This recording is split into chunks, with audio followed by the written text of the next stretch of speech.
और आपकी इजाजत से एक गजल। न उसकी याद है न लिखने को फसाना कोई, न उसकी याद है न लिखने को फसाना कोई, ये तो है कलम उठाने का बहाना कोई।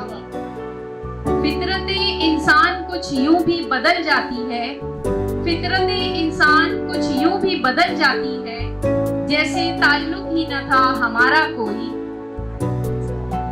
याद का रिश्ता भी बड़ा दर्दनाक होता है, याद का रिश्ता भी बड़ा दर्दनाक होता है, जब किसी और का हो जाए हमारा तो।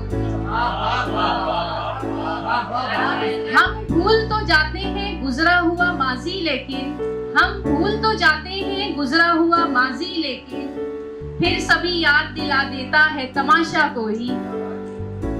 या यूं कहूँ बेरुखी बेवजह नहीं होती, या यूं कहूँ बेरुखी बेवजह नहीं होती, दिल बहलाने को मिल जाए जब खिलौना कोई।